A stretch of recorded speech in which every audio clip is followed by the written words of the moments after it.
भगवतत्वैतद् अशेषक्लेश संशयम् आविष्कृतं न लिष्टानां किमन्यद् अनुकम्पितम्. Dear Lord, we conditioned souls are always covered by ignorance in the bodily conception of life. So, the biggest ignorance, or the starting point of ignorance, is to think I am this body. So, dear Lord, we conditioned souls are always covered by ignorance in the bodily conception of life. So, if we realize we are not this body, we are the soul, then we will see everybody also as spirit souls, and we'll work for the benefit of the soul. For the real, like yesterday, the most often quoted verse was Nate vidu swartha gatim hi Vishnu. Maharaj was saying the most quoted verse. So we don't know our real benefit because we don't know who we are.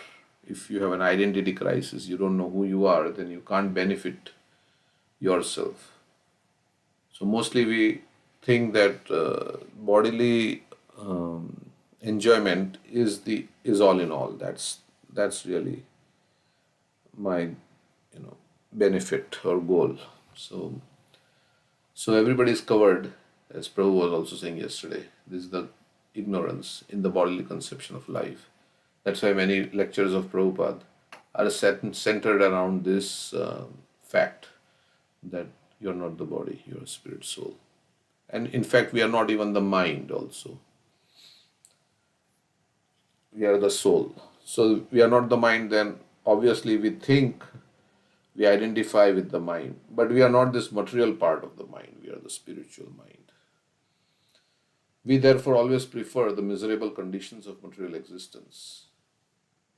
So we are covered by ignorance in the bodily conception of life. That's why we prefer the miserable condition of material existence. To deliver us from these miserable conditions, you have invented yourself in this transcendental form. This is the evidence of your unlimited causeless mercy upon those who are suffering in this way. So Krishna comes to establish dharma, and real dharma is that I am spirit, soul, servant of Krishna. So he comes to establish this dharma. What then to speak of the devotees to whom you are always so favorably disposed? So even to the conditioned souls, the Lord shows His mercy. So what to speak of the devotees? Like we say, Putana got liberation of a nurse in the spiritual world. So what to speak of somebody who chants Krishna's name with love, who serves Krishna in love? What will be their destination? So even to conditioned souls who have rejected Krishna, Krishna is very merciful. So what to speak of the devotees who are serving Krishna in love?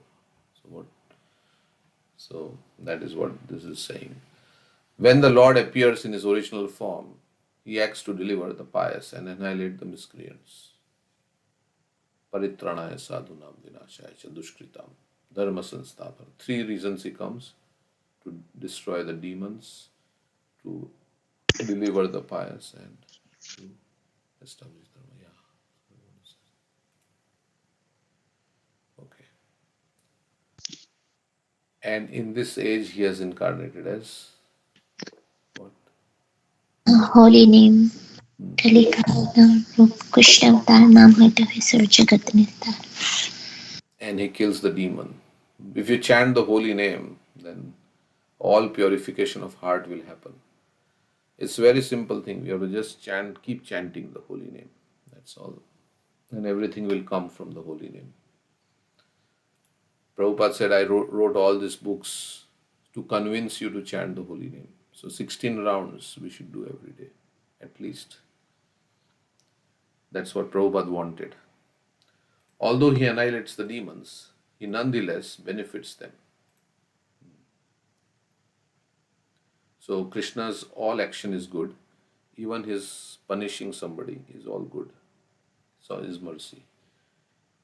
It is said that all the living entities who died on the battlefield of Kurukshetra attained their original constitutional position, Swarup, because they had the chance to see Krishna face to face, riding in the chariot of Arjuna.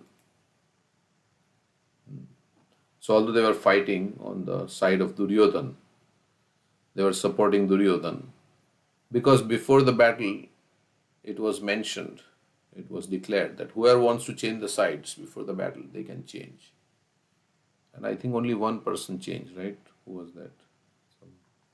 Yuyutsu or who? I don't always get confused. Some one person changed the sides, but even the soldiers were free to change the sides, but they didn't.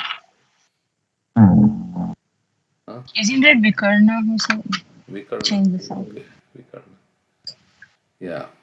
So, so they were all siding with Duryodhan. They were fighting with Duryodhan. But Google says it's Yuyutsu was Duryodhan's brother. Yuyutsu. No, only one who changed the side. Okay, it's Yuyutsu. So, yeah. So that's they were fighting on the side of Duryodhan means they were siding with evil.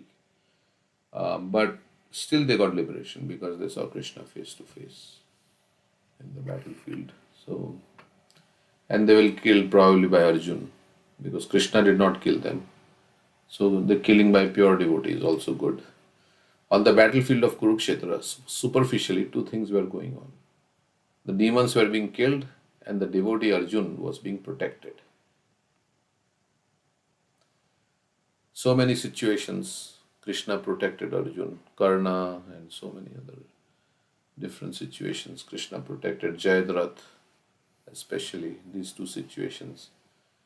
When Arjuna's life was in danger, and Bhishma also. So without Krishna's help, Arjuna would not have made it. However, the results were the same for everyone. Thus it is said that the appearance of the Lord diminishes all kinds of miserable conditions caused by material existence. So somehow or other, think of Krishna, some good thing will come out of it. Even you think him of as an enemy, Kans was thinking, but he also was liberated.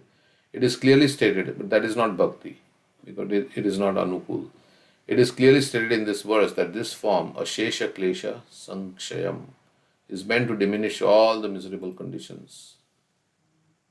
This form means the form of the Lord is meant to diminish all the miserable conditions experienced in life, not only by the devotees but by all others. So we are going through a lot of miserable conditions in our life and we are struggling. Avishkritam na klishtanam. The Pracetas identified themselves as common men. Kim anyad anukampitam.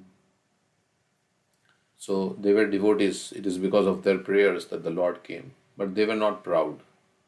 Oh, because of our prayers, we are great devotees. They identified themselves as common men. Kim anyad anukampitam. The devotees are always favorably accepted by the Lord. The Lord shows all mercy not only to conditioned souls but also to the devotees. Like yesterday, Prabhu was saying, Radhika Jivan Prabhu, that Krishna is serving us so in so many ways. He's providing the air, he's providing the food, he's providing everything. He's always constantly serving us. Right? So we take it for granted that these things are there, but Krishna has made the arrangement. So he's serving us. The Lord shows all mercy not only to conditioned souls, but also to the devotees. He is very kind because everybody is his child. Aham bija pradapita.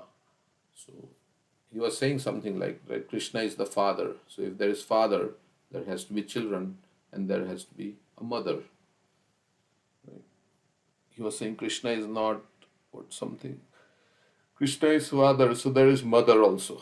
When you have father, that means there is a child, then only you can call somebody father. Right? And there has to be mother also. So Srimati Radharani is the mother and Krishna is the father, and we are all the children. We are all brothers and sisters, siblings, because we have a common father. The Lord shows all mercy not only to conditioned souls but also to the devotees who are already liberated due to their devotional service. So His mercy may come in different ways. We may not, sometimes we think only when good things happen, then that is His mercy. But His mercy, devotee thinks even bad things that happen to the person is mercy. How it can be seen as mercy? Supposing I fall sick, can it be seen as the mercy of the Lord? And how it can be seen? Or how does the devotee see setbacks as mercy of the Lord? What would be his consciousness?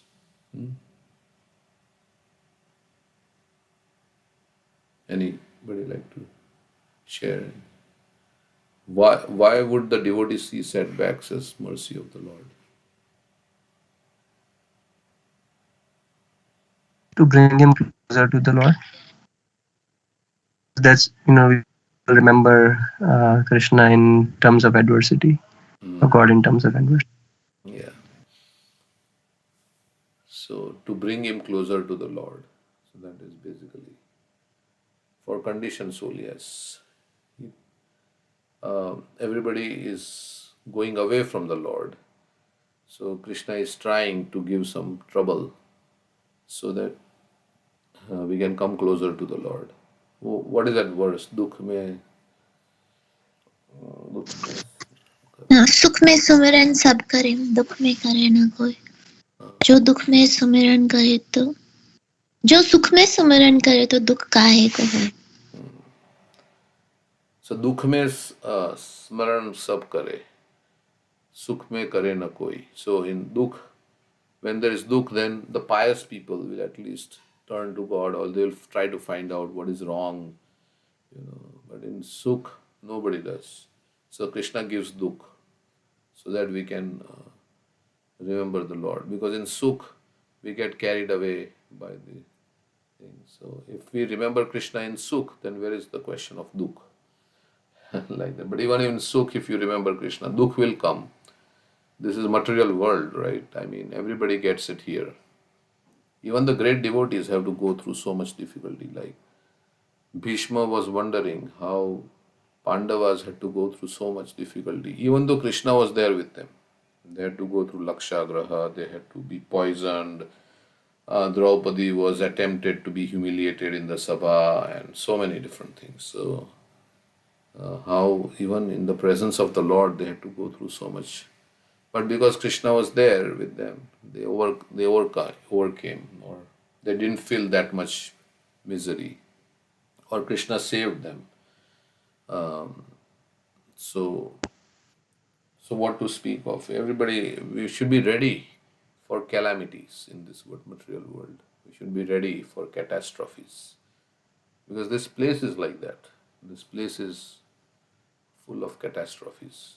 So, who would have imagined, like in Ukraine, 5 years back, or I don't know how long the war, 6 years back, there would be a situation like that where people would be killed, and nobody would have imagined a situation like that. Or in the Gaza Strip. So things just happen in the forest fire.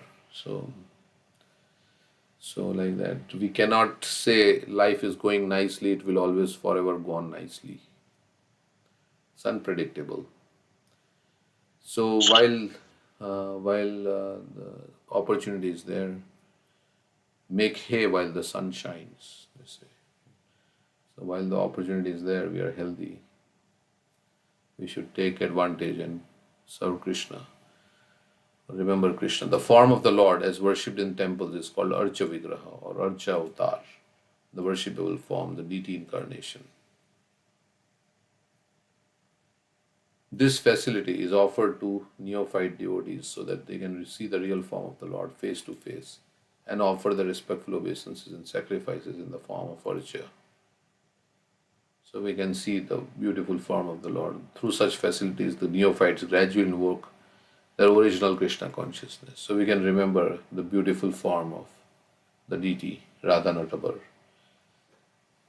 or Krishna Balaram in Vrindavan. And we can remember the deity worship in the form of temple worship is the most valuable benediction given by the Lord to beginners. All neophytes must engage in the worship of the Lord by keeping the Archa Vigraha at home or in the temple. So we can have a picture of our deities and we can worship that, or we can have deities and chant Hare Krishna. Prabhupada one place said, you can have Gaur Nitai and you can satisfy them simply by doing kirtan. Gaur Nitai are satisfied. Gaur Nitai is very merciful. So generally we can't maintain a higher standard in the home. So we can worship Gaur Nitai. Gaur Nitai. Don't take any offense. And like that. Okay. Anything else on this verse?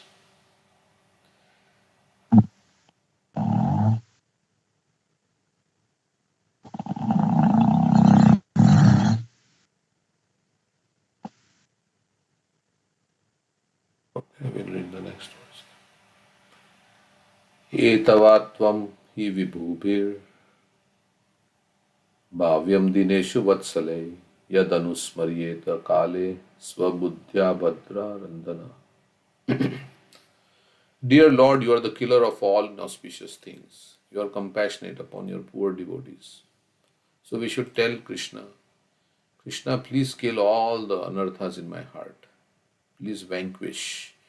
Please destroy all the demons in my heart. Kama, Krodha, Lobha, Moha, Mada, Matsarya. You are the killer of all inauspicious things. Please take away all this. You are compassionate upon your poor devotees through the expansion of your Archa Vigraha. You should certainly think of us as your eternal servants.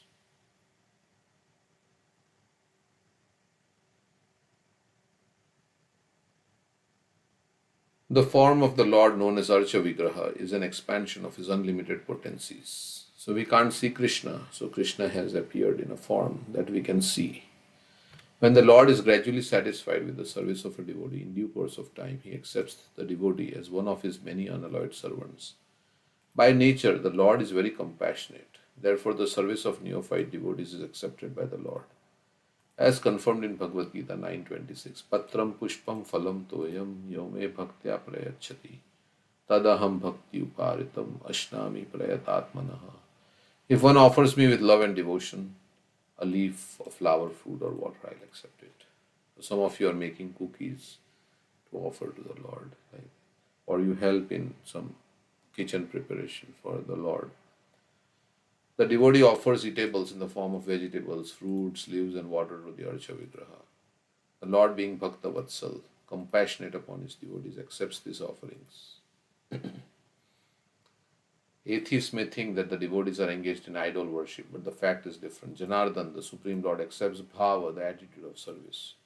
The neophyte devotee engaged in the worship of the Lord may not understand the value of such worship, but the Supreme Lord, being Bhakta Vatsal, accepts his devotees and in due course of time takes him home. In this connection, there is a story about a Brahmana who was offering sweet rice to the Lord within his mind. So there is deity in picture, in paint, there is deity in metal, there is deity in wood, and there is deity in the mind also. So these are there's different manifestations of the deity. How many manifestations? Deity in paint, in picture, in wood, in metal, in earth, and in the mind. Stone.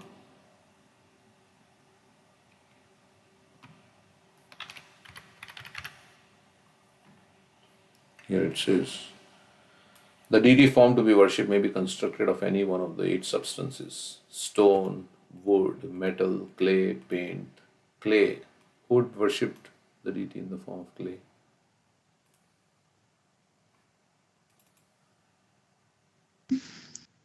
Form of clay. Clay. Dhruva Maharaj. Oh yeah. Paint. Paint is like, picture, you can say. Even on our laptop monitor, it is also some pixels, and that's made up of the deity. You see the picture. It's like sand drawn upon the ground, the mind or jewels. How did Dhruva Maharaj had this one? Is it mud, Prabhuji? Out of the sand he made it? the deities? Yeah, he was on the bank of the Yamuna. Okay, okay. Yeah, same with the gopis worshipping Katyayani. Katyayani. Gopis also made thing like okay, so and you can worship if there is no deity, you can think of the deity in the mind, and that is what Prabhupada is saying. In this connection, there is a story about a Brahmana who was offering sweet rice to the Lord within his mind. The Brahmana had no money nor any means of worshipping the deity, but within his mind he arranged everything nicely. He had gold pots to bring water from the sacred rivers to wash the deity, and he offered the deity very sumptuous food, including sweet rice. Once, before he offered the sweet rice, he thought it was too hot, and he thought, oh, let me test it. It is very hot. When he put his finger in the sweet rice to test it, his finger was burned and his meditation was broken. Although he was offering food to the Lord within the mind, the Lord accepted it nonetheless. Consequently, the Lord in Vaikuntha immediately sent a chariot to bring the Brahmana back home, back to Godhead. Thus, it is the duty of every sincere devotee to accept the Archa Vigraha at home or in temple and worship the form of the Lord as advised in authorized scriptures and directed by the spiritual master. So, so it can be working for the deity also. You may not necessarily have to go on the altar and dress the deity, but it also means working in the temple, because in temple all the prasad and everything is made, all bhoga is offered. So helping in making of the bhoga that is going to be offered to the Lord is also deity seva, or cleaning the pots, because those pots are used for Radha Krishna's worship. Yeah, those pots are also non-different. Everything in the temple is non-different from the deity. So even keeping that temple clean is also deity worship. The whole temple is an extension of the Krishna. So bowing down before the deity, singing before the deity. Some devotees recite Bhagavatam verses to the deity, Bhagavad Gita verses to the deity. Like that, praying to the deity, so many ways. And then, of course, going on the altar and dressing the deity, offering food to the deity. So many ways, doing arti or participating in the arti by singing Sankirtan. So this is all connected to that, bowing down before the deity. Okay. When the Lord, out of his natural compassion, thinks of his devotee,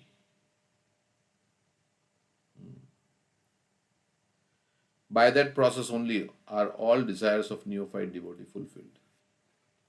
So Krishna thinks about the devotee. He wants that.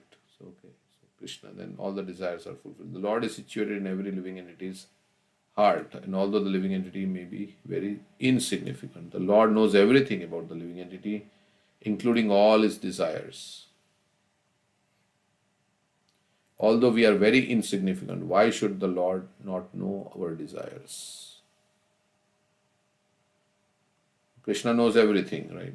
He knows the black ant who is crawling on a black night on the black hill. He knows every little jiva, he knows. Sometimes we wonder how so many jivas, who is keeping track of their karma? There are so many ants, there are so many bees, there are so many birds. Who is keeping track of all this? Krishna is keeping track of their desires and everything. A very advanced devotee does not think himself advanced. Premera swabhav yaha, premera sambandh, shei mane, Say mane Krishna more nahi prema gandh. shei mane. So devotee who is advanced, he does not think I am very advanced. It is not like he's like making a show. He actually feels from the heart that. And those who are not advanced, they feel they are not advanced. That is there. But those who are advanced, they don't feel that they are very advanced. A very advanced devotee does not think himself advanced. He thinks himself very ordinary. He is always very humble. The Supreme Personality of Godhead in his plenary expansion as the Paramatma or Super Soul sits in everyone's heart and can understand the attitudes and desires of his devotees. The Lord also gives the opportunity to the non-devotees to fulfill their desires. as confirmed in Bhagavad Gita. Mata smritir jnanam apohanam cha. So Prabhupada, when he was given the credit, he was always saying, it is not my credit, it is what is my spiritual master. He is the one who like gave me this knowledge and like that. Or he will say Krishna, it is Krishna. I've just presented Krishna's words as it is. It is not my credit, anything like that. He will not keep the credit to himself. Of course, we give credit to Srila Prabhupada because he is the one who came and wrote all the books and who propagated Krishna consciousness. So we should give credit, and he gives credit to his guru gives credit to his guru. Bhaktisiddhanta Saraswati Thakur said one time, right? He said, your mood is very different from Gaur Kishore Das Babaji's mood. Gaur Kishore Das Babaji wouldn't even go to Calcutta. He said, that is the place of Maya. He would be in Navadvip and they would ask him and he would not go. And Bhaktisiddhanta Saraswati went to Calcutta and he established a temple in Bagh Bazaar, right? In very opulent temple. And so he says, your mood is very different from Gaur Kishore Das Babaji. Because Gaur Kishore Das Babaji was a Bhajan Anandi. And Bhaktisiddhanta Saraswati Thakur is a Goshti Anandi. So what did he say? He said, I'm like a ship, but my Guru Maharaj is like the motor. I'm running by the blessings, mercy of my Guru Maharaj. yeah, they were in a boat traveling somewhere when this question was asked. And then he said, you see this boat is moving, but behind this there is a motor that is powering this boat. So I am moving because the power behind it is Gaur Kishore Das Babaji's mercy. So he said like that. So he would give the credit like that. So yeah, but he said that J Prana, what is that? Prana J Hetu Prachar. What is it? There is some Bengali. Yeah. J Ho Pran Se Prachar. Those who have Life they can preach, but the Bengalis think. yes, प्राण अच्छे यार से हेतु प्रचार. Pran Ache Yaar She Hetu Prachar. So one who has life, he can preach. So he wanted everybody to, and Lord Chaitanya wanted also. So the Lord Chaitanya will be very happy if we give this message. Prabhupada was very happy when we there are so many things Prabhupada said. If you want to please me, distribute my books.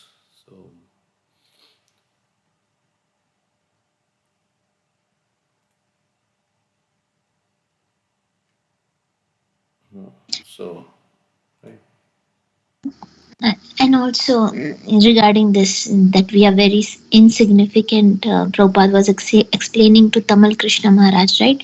When he was saying to Prabhupada, I have a big problem. And then he was explaining how our universe is like one mustard seed among so many mustard seeds. And there's so many, this one universe is so many planets, and in one planet there's so many countries, in one country there's so many states, and in this state there is so many cities, and in this one city, one small temple, this one Tamal Krishna Maharaj thinks that he has a big problem.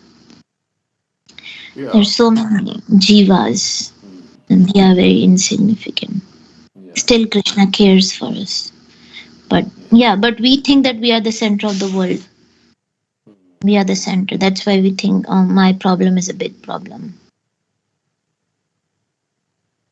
Yeah. So, two things he told Giriraj Maharaj. Giriraj Maharaj said, how can we please you, Srila Prabhupada? And Prabhupada said, and then Giriraj Maharaj offered, right, two things. He said, if you build the TOVP and distribute your books, like that he said. And then Prabhupada says, yes, you understood. So, And he also said, if you love Krishna, correct. one time, and if you cooperate with each other. Yeah, different things he said, so many. Yeah, so, but, yeah, so if you love somebody, yesterday we were discussing that how, if you love somebody, it's not just you love, You say, I love you. Service. It's like translates into service. So, so that is there.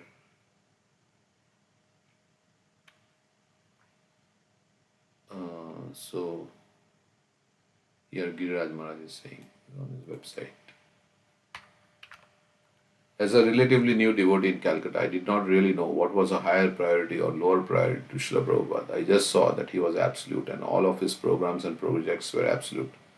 But after a while of close observation, I started to distinguish. And so one morning, when Srila Prabhupada was taking his massage on the balcony, I just came up and sat near him and said, Srila Prabhupada, I've been thinking what pleases you the most. And Srila Prabhupada was such a person. He was like an ocean of love and compassion and kindness. And even though I was such a new devotee in the movement, I wasn't saying much of significance. But he said, this is very important. And then I said, first, if we distribute our books, and second, if we build a big temple in Mayapur. And Srila Prabhupada's face broke into a huge smile. He looked at me with such a kindness of affection.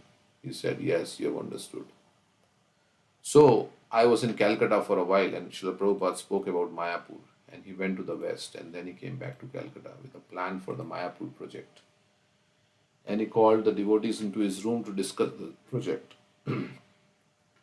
And then he raised the question that sometimes it floods in Mayapur. What will happen to the project if it floods? And he was giving so many different arguments. Like I heard of Chaitanya Mahaprabhu, that he would take one side of the argument and he would repeat all other arguments of all the disciples who were taking the other position.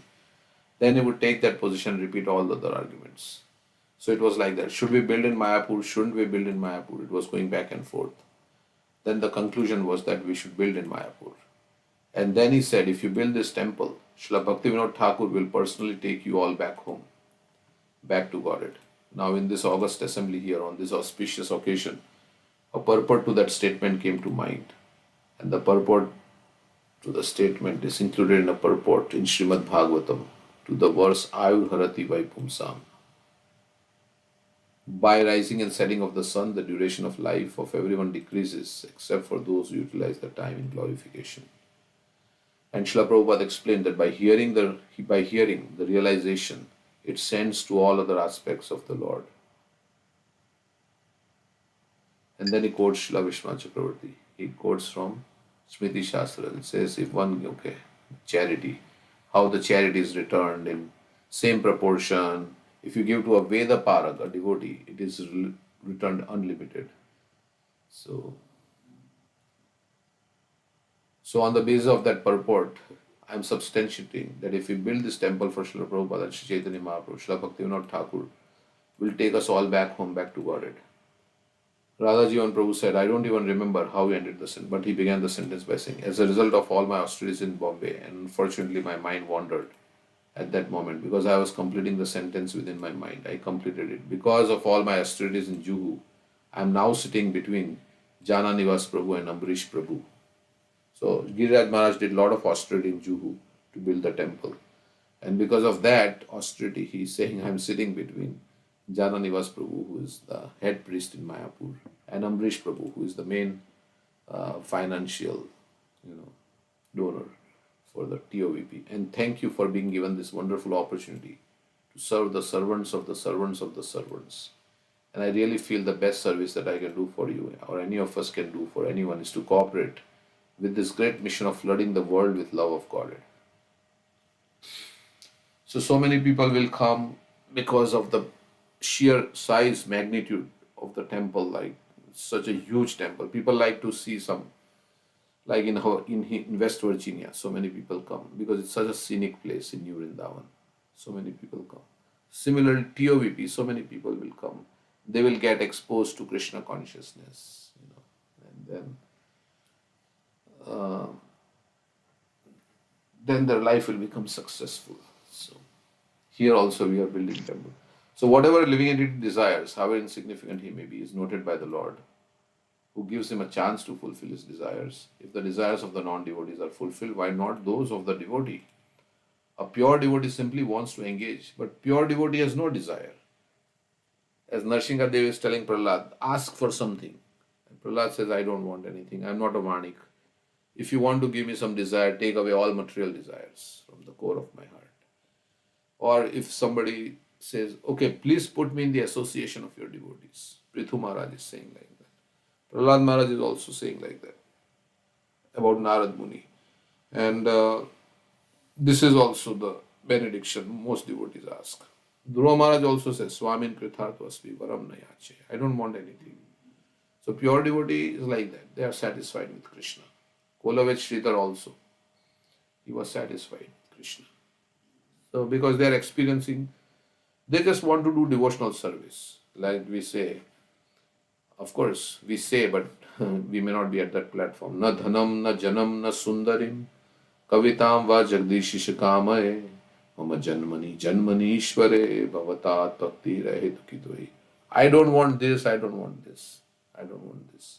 I only want what I want. I want devotional service. So that's Mahaprabhu who came to show how to surrender to Krishna as a devotee. He spoke the Shikshashtakam verses. So he says, I don't want everybody in this world wants Kanak, Kamini and Pratishtha. These are the three things desired by everybody. Gold, opposite gender, and desire for name and fame. That's what. And Mahaprabhu says, I don't want this. Pratishtha is followers also. I don't want followers, I don't want this. I just want to serve you unconditionally, birth after birth. Very high platform of bhakti. So we have to aspire. Pure devotee means this fourth verse of Shikshashtakam. A pure devotee simply wants to engage in the service of the Lord without material desire. And he says, I don't even want liberation. Mama janmani janmani ishvare bhavatade bhakti rahe dukhi koi. I don't want janmani janmani. So birth after birth, I only want to serve you. A pure devotee simply wants to engage in the service of the Lord without material desire. And if he wants this within the core of his heart, where the Lord is situated, and if he is without ulterior motive, why should the Lord not understand? If a sincere devotee renders service to the Lord or to the Archa Vigraha, the form of the Lord, all his activities prove successful because the Lord is present within his heart and understands his sincerity. Thus, if a devotee with all confidence goes on discharging the prescribed duties of devotional service, he will ultimately attain success. So we start our devotional service in the contaminated consciousness and then it becomes pure. As Dhruva Maharaj's service was like that. Okay, so it's 8:50. One more verse we'll read. Asaveva varosmakam ipsito jagataspate prasanno bhagavan yesham apavarga gurur gatihi. O Lord of the universe, you are the actual teacher of the science of devotional service. Krishna Vande Jagat Guru. We are satisfied that your Lordship is the ultimate goal of our lives. And we pray that you will be satisfied with us. That is our benediction. We do not desire anything other than your full satisfaction. And to satisfy Krishna is very easy because he has natural love for the living entity. Like for the child to please the father is very easy because the father naturally loves the child. So in this verse, the word apavarga, guru, gatihi are very significant. According to Srimad Bhagavatam 1 to 11, the Supreme Lord is the ultimate fact of the absolute truth. Brahmeti Paramatmeti Bhagwan iti Shabdate. The absolute truth is realized in three features: impersonal Brahman, localized Paramatma, and ultimately the Supreme Personality of Godhead, Bhagavan. Vadanti tat tattva vidas tattvam yajnanamadvayam Brahmeti Paramatmeti Bhagwan iti Shabdate. The word apavarga means liberation. Pavarga means material existence. Pa fa ba bhama. Pa means parishram. Fa means fena. Or what is fa? Also, there is another fa. Pa fa. And then ba is bandhan or vyarthata. Then bha is bhaya and ma is mrityu. So this is material existence. Parishram. Pa Pa is also means parabhava, defeat. pa means parabhava. Okay, defeat. Parishram and parabhava means also defeat. So right from the beginning, defeat. Pavarga means material. So everybody is doing parishram, very hard work, struggling to establish nice. Of course, devotees also do, but they know the goal of life. So pa, fa, then fena, because you are working very hard, you foam at the mouth. Then bandhan, it causes bondage in this material world. You become attached to so many things in this world because you worked very hard for it. Or it is vyarthata, it is futile. And then bha, there is always bhaya, there is fear, and then there is ma, mrityu. At the end, so this is dharmasya hi pavargasya nartho arthaya upakalpate narthasya dharma antasya kamo labha hi smitaha. So dharma is meant for apavarga. Like in the which chapter? In the ninth chapter, not ninth. He says Krishna is saying that those who are not faithful on this path, it's in the ninth chapter, that they cannot attain me. Ashraddhadhana Purusha Dharmasyasya Parantapa. अप्राप्य माम निवर्तन्ते मृत्यु संसार वर्तमान. Aprapya Mam Nivardhan. Mrityu Sansara Vartmani. They are on the path of birth and death. Those who don't have faith in my words and my teachings. Ashraddhadhana Purusha Dharmasyasya Parantapa. Aprapya. They don't attain me. Then they remain in the cycle of birth and death. Aprapya Mam Nivartante. Mrityu Sansara Vartmani. So we are going in this repeated cycle of birth and death. So we have to increase our faith in Krishna, in Krishna's words, and believe what Krishna is saying is true. So to increase the faith, how can we develop faith in Krishna's words? How can we develop faith in Krishna's words? By implementing By what we have hearing. heard Huh? and By implementing. and then experiencing Hmm. that confirms Okay. So that's prataksha dharmayam. So prataksha we can see. Also by associating with those who have faith or hearing from those who have faith.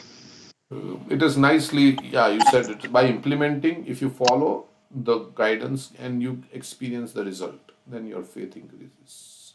So chant Hare Krishna and be happy. So if you chant Hare Krishna and you feel happiness, then you have faith. Right? Yeah, it's nice, it's working. So that's how we develop faith in everything in this world, right?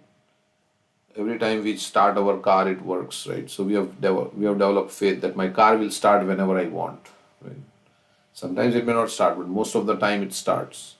So, or like bank gives you the money back whenever you want it. So now you have faith in the bank.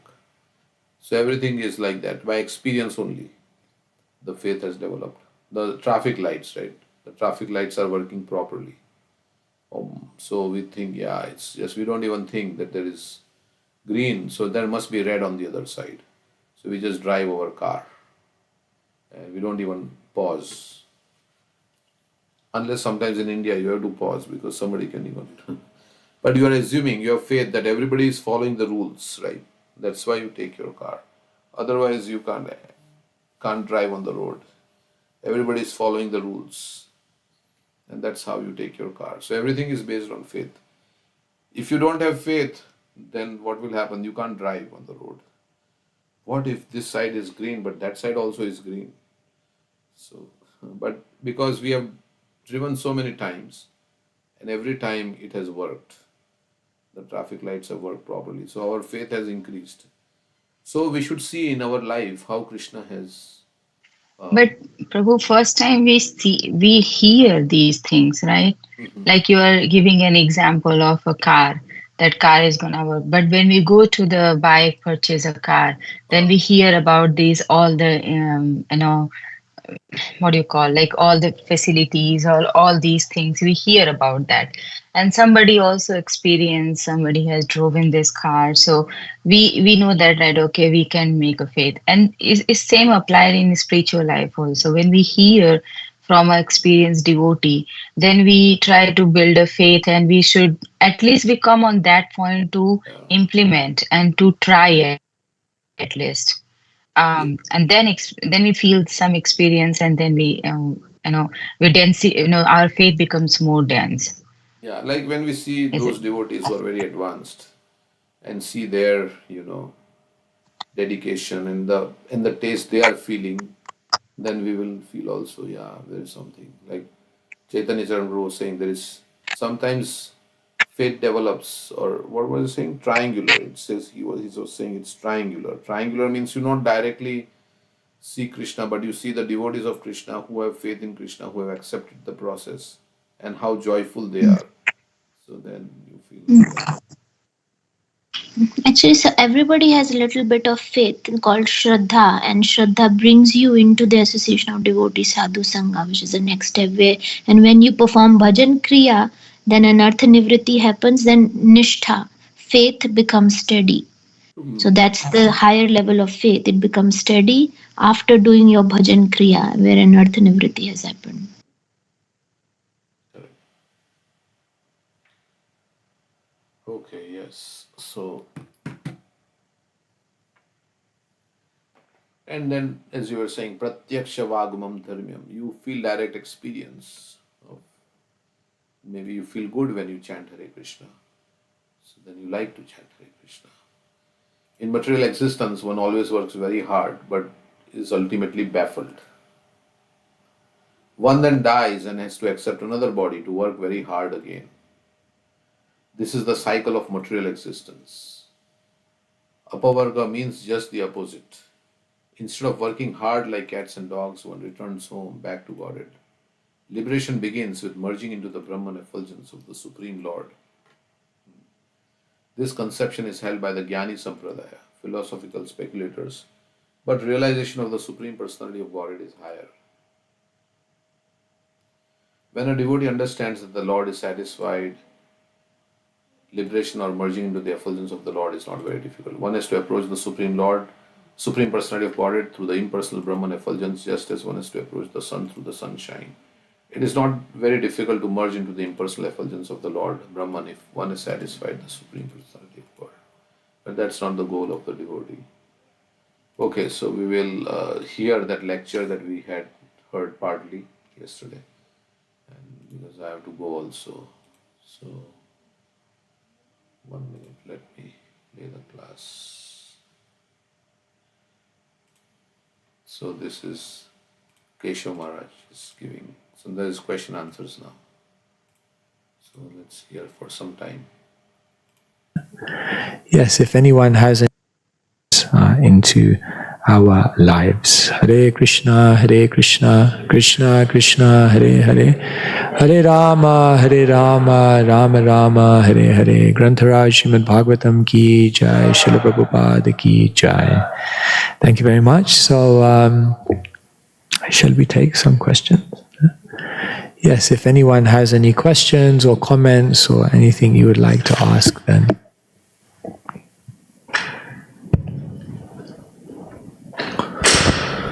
Hare Krishna Maharaj, thank you so much for the wonderful class. So I was just wondering, like, in the verse which like Prahlad Maharaj spoke to Hiranyakashipu about Shravanam Kirtanam Vishnu. So in that verse, like mostly the ISKCON devotees, they try to serve the Lord in the mood of dasya, like. But is it possible for us to go beyond that and become the Sakha of Krishna? And then, like a follow-up question is that how to develop the unalloyed devotional service unto the Lord? Yes. So here we have the 9 processes of devotional service. So sometimes we are very much worshipping in the mood of dasya. And so is it possible to enter into more intimate exchanges with the Supreme Lord? So this is the ultimate gift of Sri Chaitanya Mahaprabhu, that yes, very much so. Anarpita chiram chirat karunaya vitirna kalo samarpayitum unatva jala rasam svabhakti shriyam is explained in Chaitanya Charitamrita that anarpita, that which was never given before. samarpita, now it's being given freely. And what was that? That was never given before. That very intimate opportunity to associate with and interact with the Supreme Lord in these more confidential mellows of relationship. That Sri Chaitanya Mahaprabhu is giving everyone an opportunity for. However, that must be done step by step. And therefore, Rupa Goswami tells us that we first engage in sadhana bhakti in the mood of a servant. And what happens is that sadhana bhakti has a potentiality. Kriti sadhya bhavet sadhya sadhya sa sadhana bida nitya siddhasya bhavasya prakatyam riddhi sadhyata. That what is the definition of sadhana bhakti? That sadhana bhakti or devotional service rendered in a deep mood of humility and servitude, nitya siddhasya bhavasya, it has the potentiality of bhav. And therefore when one renders service as a servant, then what will happen eventually is that more spontaneous emotions of love will arise within the heart of the practitioner. And then they will be able to actually enter into more confidential realms of devotional service. And how do you know that you're on the level of bhav? So then that is explained. How do you know that you're ready for such more intimate connections with the Supreme Lord? That is explained. Kshantiravyarthakalatvam viraktir manashunyata ashabandha samutkantha namagane sadaruchi ashakti gunakhyane pritistad vasati stale ityadayo nubhavasyur jata bhavan kurejane. So Rupa Goswami explains that there are certain characteristics by which you will know that your devotional service has now matured into an ecstatic emotion. And what is that? Kshantir, an incredible level of tolerance. One cannot be provoked by anything or anyone. Avyartha kalatvam, a complete aversion to wasting even one moment of time. Virakti, complete detachment from anything material. One just has no more, one is just no longer interested in material things. Manashunyata, a complete absence of pride. Ashabandha, incredible hope within the heart. Samutkantha, incredible enthusiasm at every moment for engaging in bhakti. Namagane sadaruchi, deep addiction to chanting the holy names of the Lord. Pritistad vasati stale, a great love for living in the holy places. So like this, one can then begin to understand that we can then enter into higher things. So we render in the mood of service to get purified, and as we get purified, then we gain entrance into higher realms like this. Is this okay? Thank you. Yes. Hare Krishna.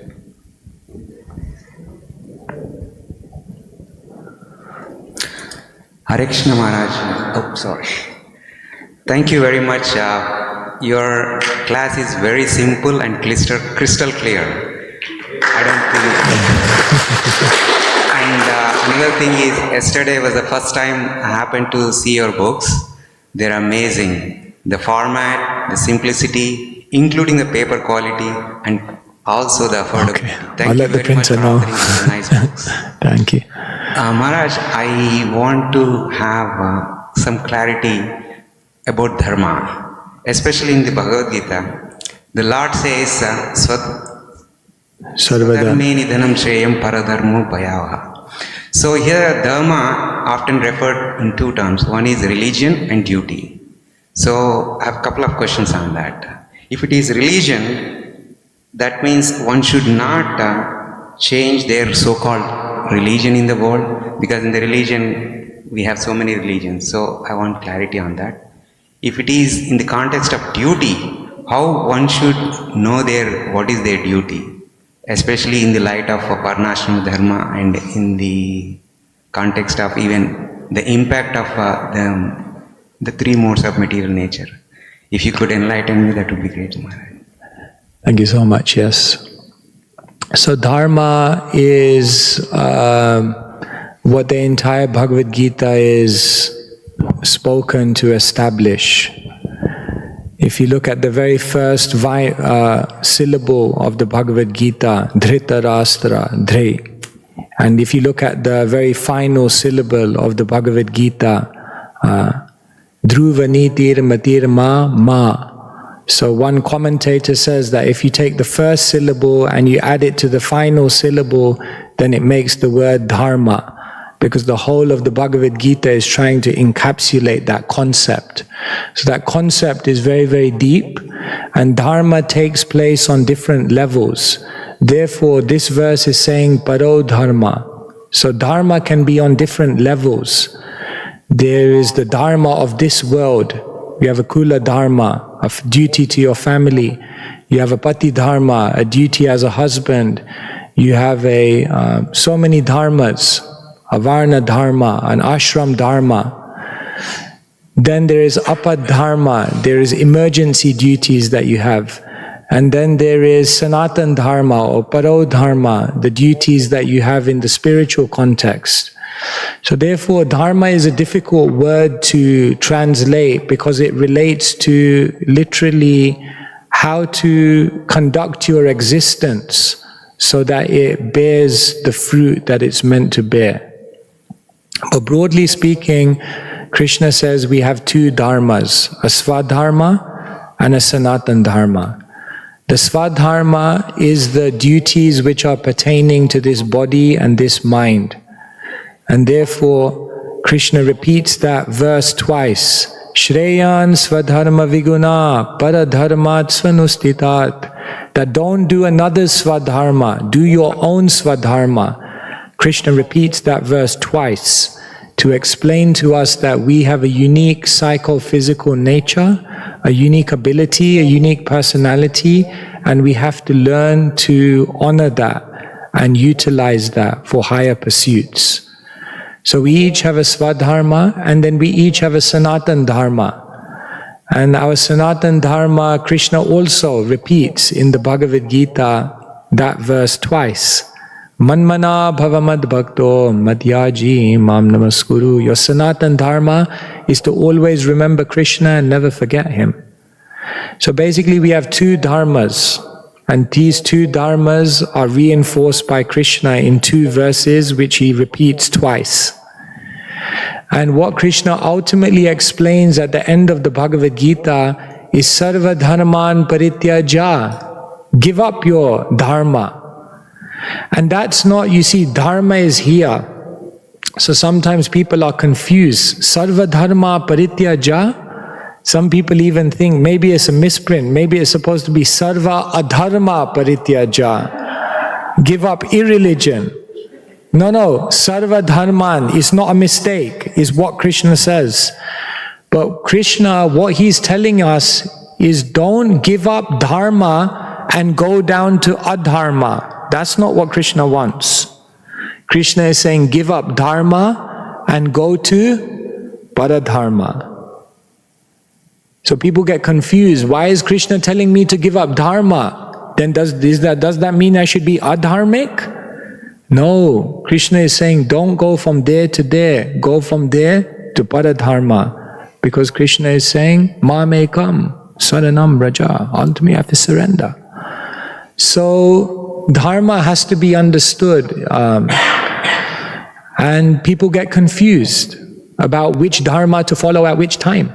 Therefore it's mentioned, Dharmasya Tattvam Nihitam Guhayam Mahajano Yena Gata Sapantha.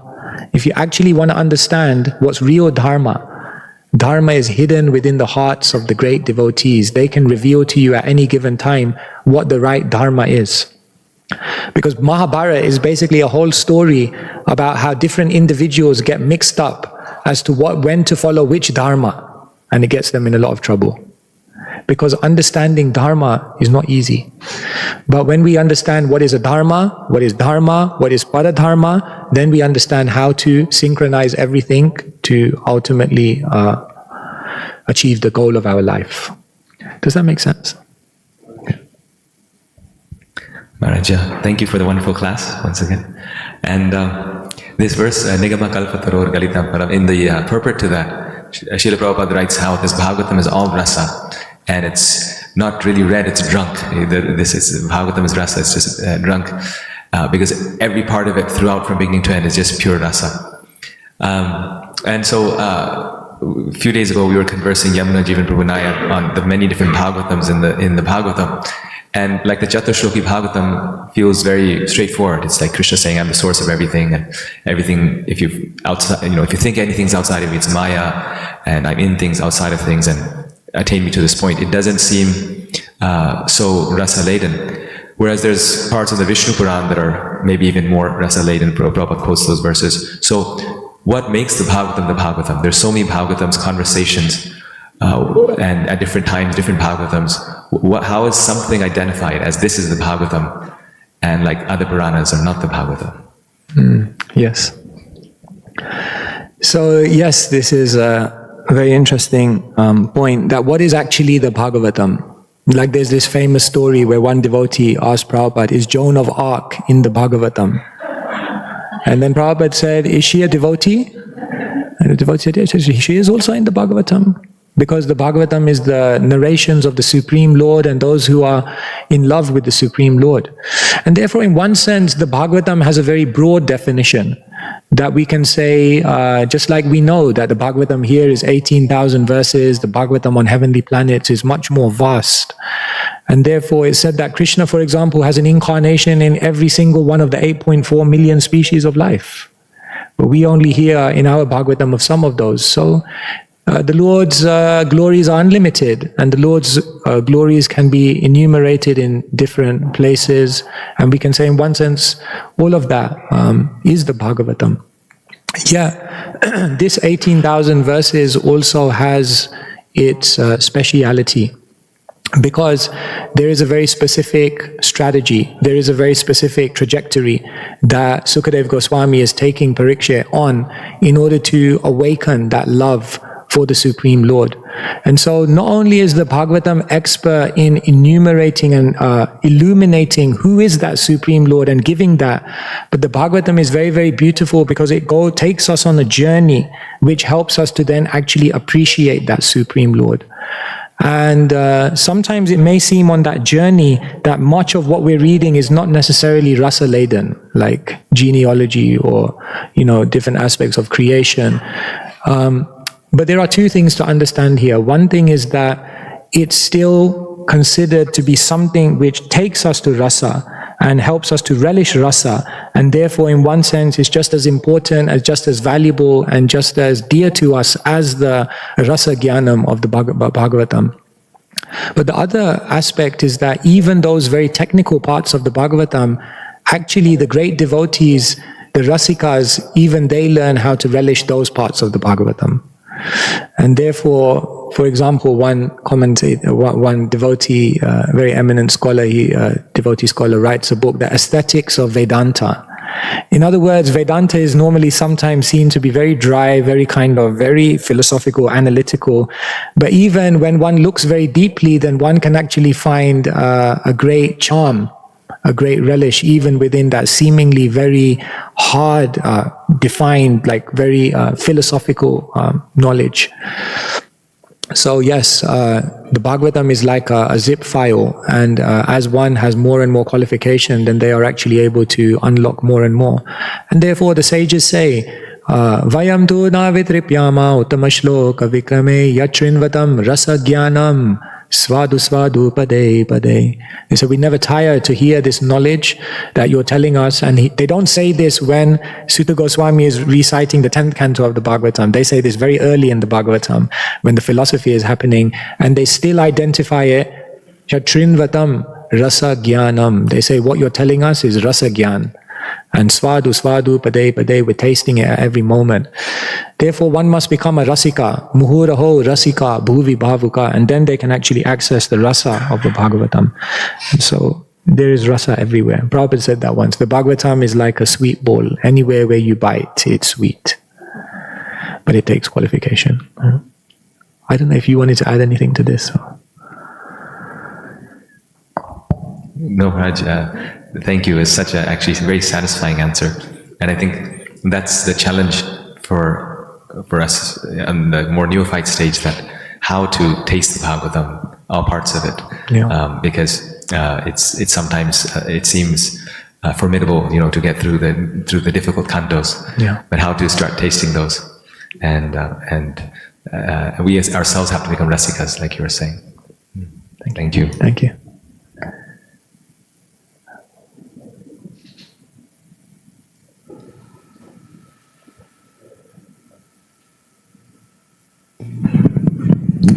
Hare Krishna Maharaj. This is a question from Govinda Mohini Mataji. She was here, she had to leave for work. I don't know if the youth here would be happy with this question. You mentioned that we need to be in cognizance. We need to live in cognizance. We understand to stay protected in our spiritual life, we need to stay close to what Srila Prabhupada has left for us in terms of rules and regulations. Sometimes we notice that with time, certain rules are getting a little diluted or not having as much importance, especially in the youth. For example, eating only prasadam or no onion garlic. How to try to continue to follow what Prabhupada has given us carefully. I just wanted to add, in the process of parenting and when the kids are teens, while we want to encourage their attraction for bhakti in one way, being too lenient on the other side, I feel, are we missing out on something? How to, not like a forcefully, you have to follow, but how to help them understand the importance in a deeper sense. Yeah. So Bhakti Yoga is a science, and therefore, according to how attentively and how diligently one practices all the elements of that science, then naturally they will get a certain result. So if we become a little flexible on things, then we run the risk of missing the result. Therefore, definitely, rules and regulations are there for a reason. However, one must also be expert in their own life how to inspire themselves, and one must be expert in a community how to inspire everyone else to naturally come to a point by which they appreciate those rules and regulations, and they follow them from a space of authenticity and genuine desire. You see, Rupa Goswami says you can go off the road on two sides, niyamagraha and niyamagraha. By not following the rules and regulations, or by fanatically following them without understanding the purpose. And we could also say to fanatically follow them without not really believing in the value of them, but just doing it because someone else told you to do it. That can also be harmful. So it's a very delicate balance, because we're living in a time when nobody likes rules and regulations. Everyone wants to be free.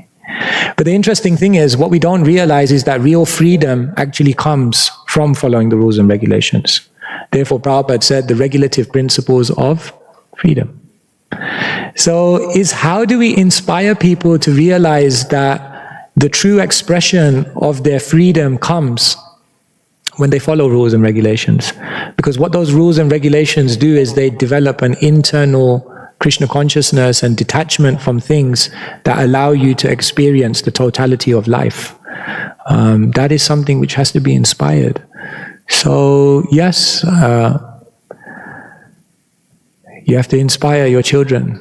Good luck. That's why I'm not doing it. And you have to inspire each other. But I think ultimately the best way to do it is to be a good example.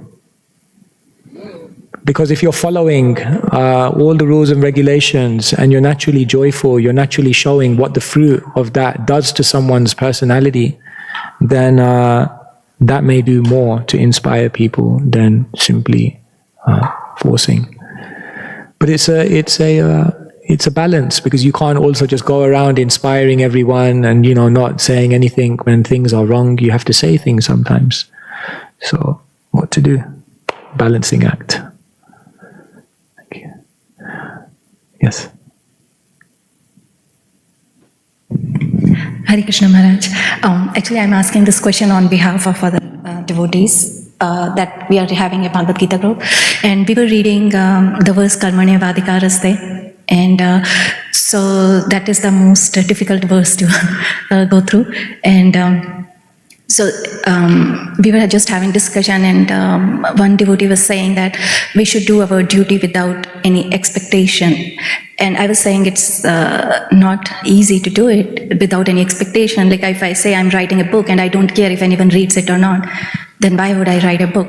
So can you please give a deeper meaning on that, how one should do the duty or whatever we are doing? Karmanya Vadikaraste. I think there's a difference between not caring about the outcome and not being attached to the outcome. If you're a parent, I mean, you have to care about your children. I mean, how in the world will you be a parent? You have to care, you have to want, you have to desire that they become what they can and should be. But there's a certain point at which one knows that I've done everything I can. And now whatever happens is between them and Krishna. So you see, like, if the detachment comes before the endeavor, then it's like irresponsibility. But what we do is the detachment comes after the endeavor. In other words, to put the full endeavor in, you put your full care, you put your full heart, you put everything you have into it. And once you've done that, then you can go to bed at night and say, I did everything I could. And now let's just let Krishna manifest his plan. Because I can be sure that whatever Krishna manifests from here is for the best, because I've done my best. Does that make sense? So I don't think it's like, when we say be detached from the outcome, it means that you just don't care about anything anymore. Like, say, give you an example that you want to write a book and you want people to benefit from it. Of course, how can you put your best endeavor if you don't genuinely want to help people, if you don't genuinely want to see that people will receive this? And so naturally that desire is there. But once you've then, with that desire, given your best endeavor, then you step back and say, okay, let's see what Krishna wants to make of it. And I'm totally okay with whatever Krishna. That's what Prabhupada said. Now I've come here, you can make me a success or a failure as you wish. That's pretty amazing. Like, are you ready to be a complete failure, at least externally, and be totally okay with it? Prabhupada was. And that's what actually empowered him to make his greatest contribution. So sometimes people think you make your greatest contribution by being attached to something. But actually it's the very opposite. You make your greatest contribution when you're devotionally detached from it. Because then it means if you're successful, you never get proud. And it means if it somehow doesn't work out according to what you planned, then you never become discouraged or depressed, because you know Krishna's got a better plan. So it's actually very beautiful. Work as though everything depends on you, and then let go, knowing everything depends on Krishna. Does that help? Should we finish here? I see more hands, but I don't know what we should do. Oh, we have a program after this as well. Hare Krishna. So I think we have to end here. Thank you very much. Grantaraj Srimad Bhagavatam ki jai. Srila Prabhupada ki jai.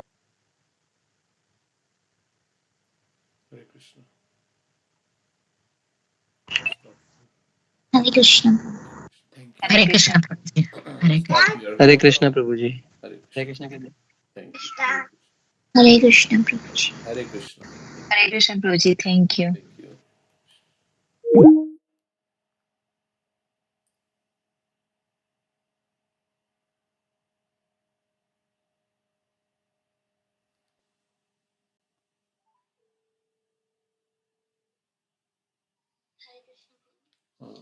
वो सुना हमने class, वो कोमल क्यों नहीं आ रही है? अब थोड़ा मैंने उसको टेक्स्ट किया सुबह, didn't respond. Yeah, can you call her and find out why she's not coming? She Yeah, and then she also signed out from Skype. Maybe she's out of country, she's traveling. I don't know. I sent her a text this morning, but she didn't. So I was just thinking that she wants to get a किया था वो तो call पे बात किया था ना it was like general to everybody नहीं इंडिविजुअली बात नहीं किया था तो कॉल पे may be that's why she got offended और whatever I don't know sometimes people get offended for some very small reason you never know what is in their mind but can you call if not on directly then you can call on WhatsApp maybe she's out of country or something gone to Pakistan but yeah generally she responds थोड़े दिन पहले ही लिखा था I absolutely love the calls and everything and then suddenly she stopped coming in. It can be, you never know because I have upset many people like that with something that they don't like. वो तो आ रहे हैं ना आ जाए थे he comes and goes like that but he's okay yeah Shivendra को बता रहे हैं अभी कर दो फिर बताना मुझे क्या हुआ मैं भी जा रहा हूँ मेरे फादर के साथ चलो